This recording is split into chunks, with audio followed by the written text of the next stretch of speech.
Welcome to Sacrilegious Discourse. For this is what the Sovereign Lord says. Why do you need prophets to tell people who you are and what you want? If you can justify everything that the God of the Bible has done, then you can justify any of your behavior. A lot of this mentality is trickling into what is now mainstream right-wing Christianity. I am capable of empathy greater than this God of the Bible. This is a Bible that they tell kids. This is the good Lord. This is the good book. He is fantasizing about murder, mass murder. Head over to sacrilegiousdiscourse.com right now to find out how to leave us a review or support us on Patreon.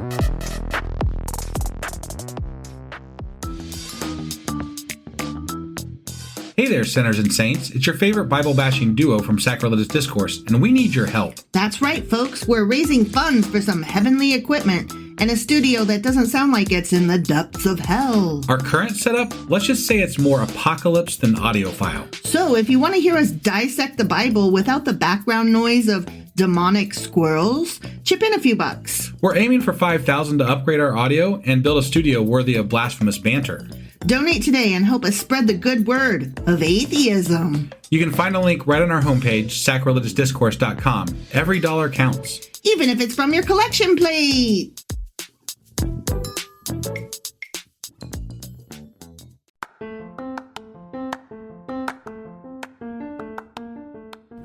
Welcome to Sacrilegious Discourse. I'm husband. And I'm wife. Together, we're reading the Bible for the very first time. We grew up without religion and wanted to know what all the fuss was about. Well, what have we learned so far? That God is a dick, and apparently some people believe in talking donkeys? We're not trying to pass ourselves off as experts. Nope, we're just reading the Bible for the first time and giving our first take reaction. If you'd like to join us in this venture, you might consider starting at episode 1. Otherwise, jump in wherever you like. All right, let's go read the Bible. Yeah, let's get to it. Husband! Wife! Do you remember what happened yesterday? Jehoshaphat was good, and he taught his people things about God, maybe, to make them better.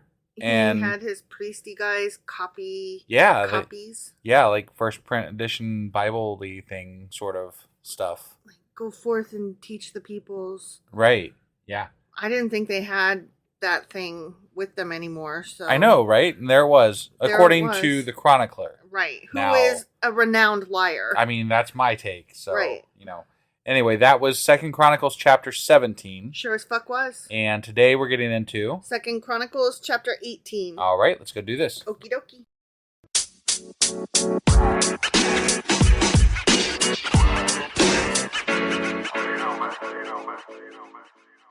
Okay, 2 Chronicles chapter 18. All right. Jehoshaphat enjoyed great riches and high esteem. Wow. You also enjoy high esteem. Do I? You have high esteem. What? Okay. I don't think they're high esteem is what other people think of you. Right. But self-esteem. Yeah, self-esteem is something different, but right. That's what I'm saying. I think he is using that word differently than I am. Okay, got it. Yeah. He has high esteem.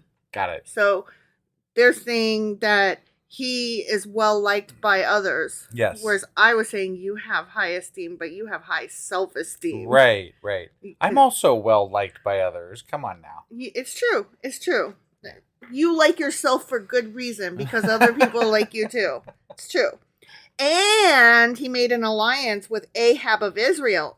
Call me Ishmael. Oh my God. By having his son marry Ahab's daughter. Okay. Yep. All these kings always making these business marriages. Right.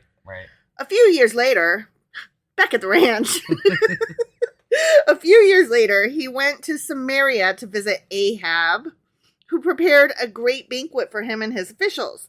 They butchered great numbers. Great. I'm not going to tell you how many, but the number was great. I bet it wasn't as great as that one where they butchered like the 140,000. They butchered not as great as it could have been, but still great, somewhat. Great, yeah. Capable. Right. Great. Yeah. Numbers of sheep, goats, and cattle for the feast. Okay. And that we're not going to tell you any more about the numbers, Just but great. They were great and capable. Very capable, maybe. Then Ahab enticed Jehoshaphat to join forces with him to recover Ramoth Gilead. Will you go with me to Ramoth Gilead? ? King Ahab of Israel asked King Jehoshaphat of Judah. Mm-hmm. Great Jehoshaphat. Jumping Jehoshaphat. Yeah. Replied, why, of course. You and I are as one, and my troops are your troops. Yeah. We will certainly join you in battle. Did they go in spring?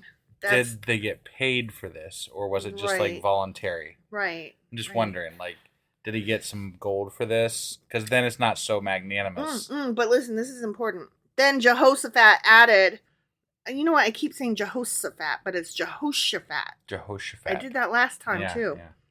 He said, but first, let's find out what the Lord says. Look at him learning his ways. That's, he's sticking to his things here. Yeah. What a, as far as Bible canon goes, what a good boy. Right. Good boy. Yeah. So the king of Israel summoned the prophets, 400 of them. Wow, that's excessive. That's asking God a I think lot. one prophet, like if they all speak for God, one would be enough, wouldn't it? One you speak should. for God, and also you and you. Why do we need a consensus of prophets? I'm wondering, wouldn't God get annoyed if 400 people were like, hey, God, hey, God, hey, Right? hey, God. Like, yeah. Mine? It strikes me that if you need 400 fucking prophets, that you don't trust the prophets. Right, Exactly. It's more like a town hall thing, Yeah. It's like you're heads or tailsing, and you're just seeing which side comes up best. Yeah. He asked them, should we go to war against Ramoth Gilead, or should I hold back? They all replied, yes, go right ahead. God will give the king victory. Okay. But Jehoshaphat asked, is there not also a prophet of the Lord here? Wait, what? What? I thought it was prophets of the Lord. He just summoned prophets, not prophets of the Lord. Okay. I guess. All right. I don't know the difference. Oh, I remember this because there was, he summoned prophets from all the different groups, all the different religions. But then he cared. So this guy was less godly in the last version. Yeah. I remember this, but he did end up taking this guy, the Lord prophets version of it. Okay. On this go around, I think. Okay. I could be wrong. Well, he did not trust the 400 that were like, oh yeah, Right. So he said, is there not also a prophet of the Lord here? We should ask him the same question. The king of Israel replied to Jehoshaphat, there is one more man who could consult the Lord for us, but I fucking hate him. He never fucking prophesies anything but trouble for me. Man. I do remember this now. Yeah. His name is Micaiah, son of Imlah. Jehoshaphat replied, that's not the way a king should talk. Don't drop F-bombs left and right. Let's hear what he has to fucking say. So, sorry about that. My alarm was going off. Oh, that's all right. Yeah. So, the king of Israel called one of his officials and said, quick! Bring Micaiah, son of Imlah.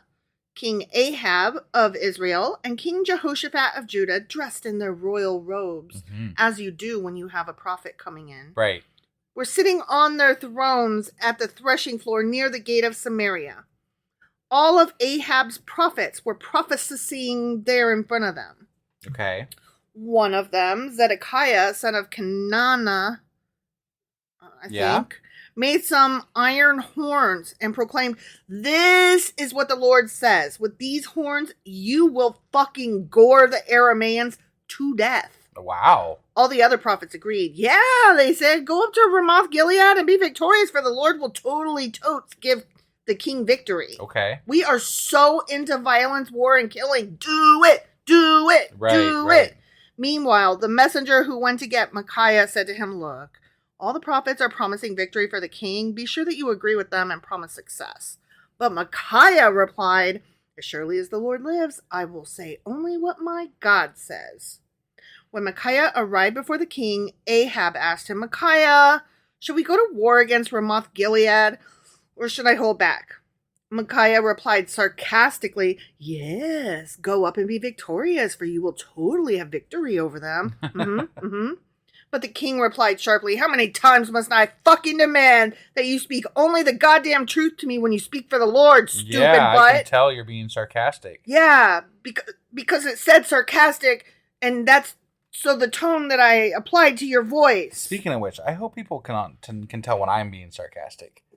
Because I'm sarcastic a lot. You are sarcastic Sometimes a lot. I'm like, do I need to spell it out because I'm on a podcast and they can't see my face? Usually I spell it out. Usually I spell it out. All right. We're liberals. We're progressive. Yeah. Anytime we say something that's like... that doesn't sound quite right. Yeah, just go ahead. It was sarcasm. Go ahead and assume it was sarcasm. Then Micaiah told him, fine. In a vision, I saw all Israel scattered on the mountains like sheep without a shepherd. And the Lord said, their master has been killed. Send them home in peace. Didn't I tell you? The king of Israel exclaimed to Jehoshaphat. He never prophesies anything but fucking trouble for me. Yeah. Well, that happened. You know, they weren't, I got to state this here, because they mentioned the 400 prophets, right? Mm-hmm. And they kept saying the Lord. Mm-hmm. They weren't very clear about which Lord. Right. And I think in the King's version of this, they were very clear that they were other gods. Yeah, that's why this time around we're like, wait, what? Yeah. We were a little confused because it wasn't prophets of the Lord as we know from reading the Bible. It was 400 not good prophets. Right. From other and it's becoming clear because I'm remembering the story, but it definitely... if you had just heard this version of it, this is so different. Yeah, the chronicler did not give good context clues. No. He's a bad writer. I think so, yeah. Fired. Right. Then Micaiah continued, listen to what the Lord says, y'all. I saw the Lord sitting on his throne with all the armies of heaven around him on his right and on his left. And the Lord said, who can entice King Ahab of Israel to go into battle against Ramoth Gilead so he can be killed? Oh, I remember this. Yeah. And then there was one guy who might have been Satan or Lucifer who was like, I'll be the liar for you. Yeah.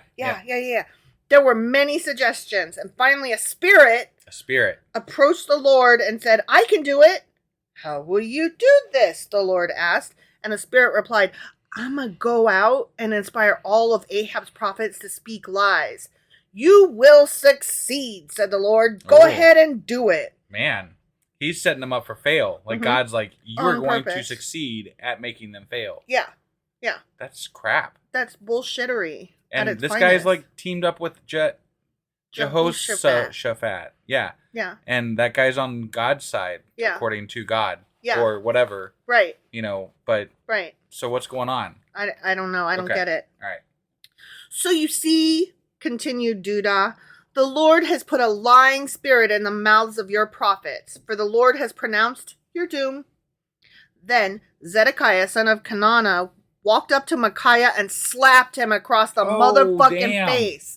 Just like Will Smith did to Chris Rock. Boom! I think you said that last time. I did, too. I did. I remember. Okay, but when you hear slap... This is the reason I don't like these repeating stories, because I'm like, we're doing the same shit. Because it's, the same stuff pops in our head. Okay, but here's the thing. You hear about a slap, that's the first thing you think of. Yeah. So let me tell you, if I didn't say it the first time, I fucking should have. Right, yeah. Since when did the Spirit of the Lord leave me to speak to you? He demanded. And Micaiah replied, you gonna find out soon enough when you trying to hide in some secret room. That's what he said. Okay. Just like that. Right, just like that? Just like that. Okay, all right. Arrest him, the king of Israel ordered. Damn. Take him back to Ammon and the governor of the city and to my son Joash. Give them this order from the king. Put this man in fucking prison and feed him nothing but bread and water until I return safely from the battle. Damn. Wait, but if he doesn't return safely from the battle, then he was fucking right. Yeah. So how's that going to work? Yeah. But Micaiah replied, if you return safely, it will mean that the Lord has not spoken through me. Right. Then he added to those standing around, everyone mark my fucking words. I'm just saying. So King Ahab of Israel and King Jehoshaphat of Judah led their armies against Ramoth Gilead. The king of Israel said to Jehoshaphat, as we go into battle, I'm going to disguise myself so no one will recognize me. But you wear your royal robes. Okay. You be the target, I guess. I guess. I don't know. But why is Jehoshaphat, whatever, why is he going into battle when he is like all God, and the God prophet guy was like, don't do it. And wouldn't he be like, oh, God said not to do it, so I guess I can't come with you. Well, because 400 other prophets were like, but do it though. But according to the other story, those were not God prophets. Right, but Jehoshaphat is in, what is this king guy's name? Ahab. He's in Ahab's land. Okay. And he just kind of said, yeah, totally. And he already agreed, army. right? Yeah. Yeah. Right. So, and 400 prophets were like, yep, go. Okay. So he's like, do I have a choice? All right. And now he's like having to put on the robes of kingliness while the other dude hides himself. Right. Okay, so the king of Israel disguised himself, and they went into battle. Meanwhile, the king of Aram had issued these orders to his chariot commanders. Attack only the king of Israel. Don't bother with anyone else. Oh, man. That seems like a really dumb ploy. Like, that's a bad strategy. Yeah. Although, maybe you can get the whole, group up into rout if you just kill that one person. You're cutting off the head of the snake. Yeah, you know? It could work, I guess. But at the same time, if you have a good army, you have commanders down line from you that are going to be like, no, we're still going to win this fight. It feels to me like you are applying way more forethought than these folks who are like, let's trick them by hiding. You know what I mean? Right. This was more like a after-school brawl than it was the army meeting an army. Yeah. These were not chain of command people. Right. They have not read Sun Tzu's, The Art of War. Art of War, yeah. No, they did not. So, when the Aramean chariot commanders saw Jehoshaphat in his royal robes, they went after him. Yeah. There's the king of Israel, they shouted. Mm-hmm. But Jehoshaphat called out, and the Lord saved him. Whew! That's good. God helped him by turning the attackers away from him. That's great. That worked out well. Yeah, that was nice of them. God. Whatever. That God guy. Yeah. That guy. I mean, I don't know why God helped him when he, didn't listen to the prophet of the Lord. Yeah. Dude, come on, man. You kind of deserve to get smote. Right? As soon as the chariot commanders realized he was not the king of Israel, oopsie, they stopped chasing him. How did they realize that? Because God put the thought in their head, oh my God. This is the wrong king. Okay. Magic, powder dust. Okay. Pixie dust, fairy dust. All right. An Aramean soldier, however, randomly shot an arrow at the Israelite troops and hit the king of Israel between the joints of his armor. That's womp, crazy. Womp. How did that happen? Because they didn't know he wasn't just a regular soldier. I know. They're like, whatever, I'm just going to shoot people. But they were supposed to not just shoot people. But then they knew that the guy that was dressed up like the king wasn't the king, so they're like, fuck it, let's just kill people. I guess, but that's not what it said. Right. Turn the horses around and get me out of here. Ahab groaned to the driver of the chariot. I'm shot. I'm badly wounded. Go. The battle raged all that day, and the king of Israel propped himself up on his chariot facing the Arameans. In the evening, just as the sun was setting, he died. The end. I mean, that prophet told him, man. Yep. I mean, you're going to die, man. What you going to do when you go to war? You get shot. Yeah. You die. Yeah. And when 400 people say no, but this one guy of the Lord says yes, you listen to that one. That's the lesson. That's the lesson. Only God's prophets are the correct prophets. Yeah. Although they were very vague about which ones were God's prophets. But anyway, that's a whole other... They weren't in the original King's story. In the original story, it was not vague. In the books of Kingses. Right. Yeah. All right. Well, that was 2 Chronicles chapter 18. It sure as fuck was. And we will be back tomorrow with... 2 Chronicles chapter 19. We'll see you guys then. Bye!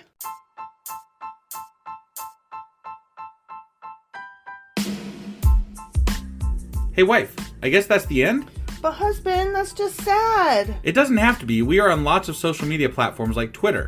Our handle there is sacrilegious_D. For D's nuts. Oh my God. Stop doing that. Anyway, we're also on Facebook, Instagram, and Pinterest. There's a link to all of our social media sites at our website. Ooh, we have a website? Yeah, it's sacrilegiousdiscourse.com, where you can also find a link to our merch shop. We have a merch shop? Yep. We have podcast-themed clothing, mugs, notebooks, and more, as well as an atheist and science-themed products. Wow, our fans should really go check that out right now. Definitely. They can get in touch with us by sending an email to sacrilegiousdiscourse@gmail.com. But before they do that, we could really use some help. Oh yeah? With what? Well, it's not free running the podcast, and we need some financial support in order to get better equipment, which will free up time so we can concentrate on our podcast and our fans. Okay, so what should they do? head over to patreon.com/sacrilegious discourse and sign up as a contributor on our podcast. Supporters there receive additional bi-weekly episodes that we record just for our Patreon members for as little as $2 a month. Also, we'd really appreciate it if you would like and subscribe on whatever platform you're using. And Apple Podcast reviews help us out tremendously. Like and subscribe, leave an Apple review, join us on Twitter, support us on Patreon. That's a lot of instructions. Don't forget to say thanks. Thanks. Okay, bye.